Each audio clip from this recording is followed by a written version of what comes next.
So what does it take to find your voice when, well, everyone around you has decided you don't even have one? Today we're going to explore the incredible story of a girl named BHOLI.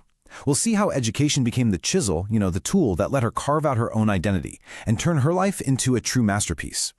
This one sentence right at the start tells you everything you need to know. It's the whole conflict of the story. You have Suleika, the name she was born with, and then you have BHOLI, the simpleton, the label the world just slapped onto her. Her entire journey is this epic fight to shed that label and get her real name back. So how exactly does a girl lose her name? Well, for Suleika, it all started with a childhood just filled with cruel twists of fate that left her feeling isolated and totally overlooked, especially by her own family.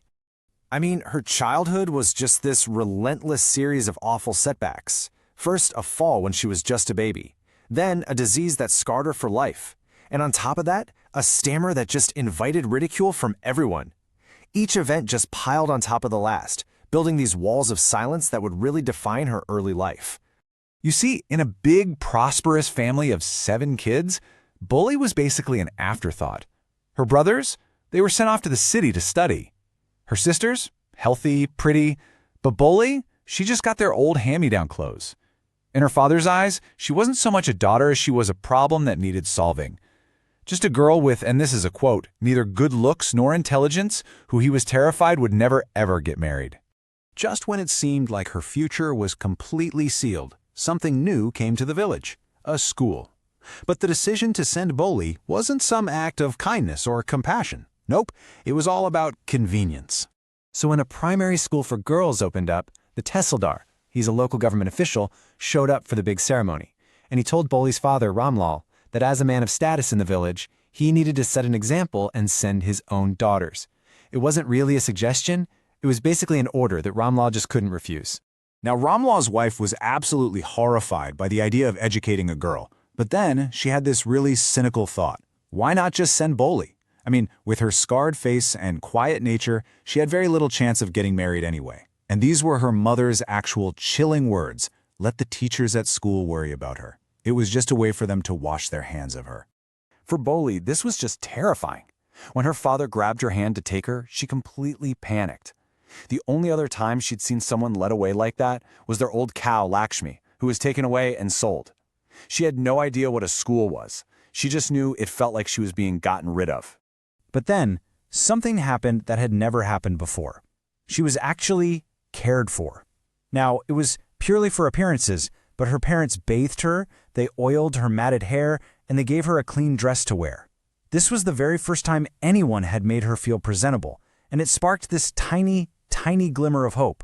Maybe, just maybe, this place she was going was better than home. So at the school, surrounded by strangers and just completely overwhelmed by fear, BHOLI was about to meet the one person who would actually see past the simpleton and speak to the Suleika that was hidden deep inside. In the classroom, BHOLI was just mesmerized by all the colorful pictures on the walls, but she was way too terrified to speak. When the teacher kindly asked for her name, all her old fears came rushing back, and she could only stammer, "B. The humiliation just washed over her. She buried her head in her arms and started crying, absolutely certain that everyone was laughing at her. But after class, the teacher came up to her, and her voice, it was so soft and soothing, a kind of kindness BHOLI had literally never experienced before. She gently encouraged her to just try again, and when BHOLI finally managed to whisper her full name, the teacher didn't laugh. She patted her and gave her the key to unlock her own prison. Put the fear out of your heart. Then the teacher gave her a book, just full of bright, colorful pictures, and she made her a promise. If you come to school every day, one day you'll be able to read, you'll be respected, and you'll speak without any fear at all. For BHOLI, this wasn't just a book. It was a map to a whole different world. Her heart was just throbbing with a new hope and a new life. So years fly by. The village grows, the little primary school becomes a high school, and BHOLI, she blossoms. But her education and this new confidence she's found are about to have a major collision with tradition, all in the form of a greedy marriage proposal. All right, so the groom's name was Bishamber Nath. He was a rich grocer, which was a big deal. But he was also nearly her father's age, he had a limp, and he had grown children from a previous marriage. None of that mattered to her parents, though.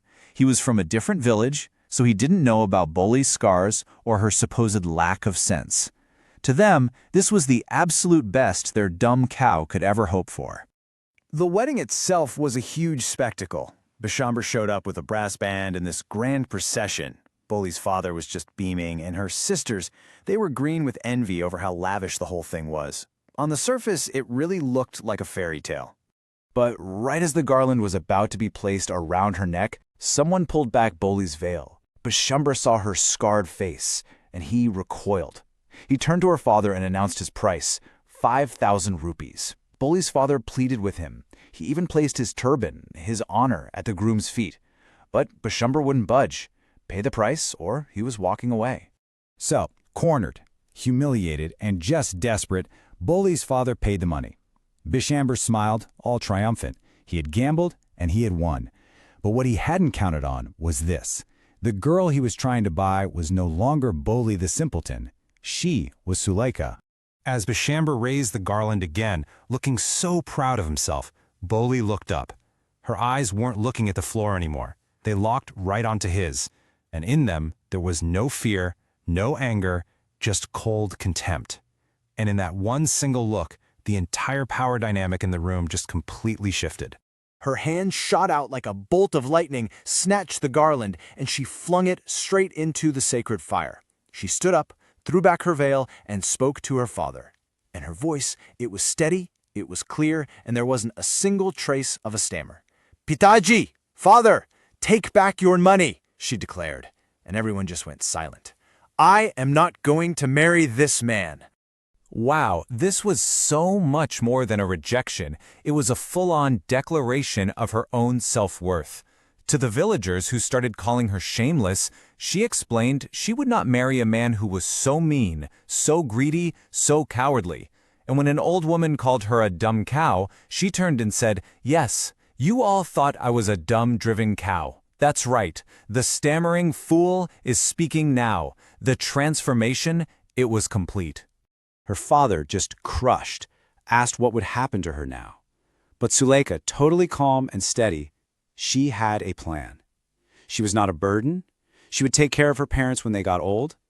And she would teach in the very same school that had given her a new life.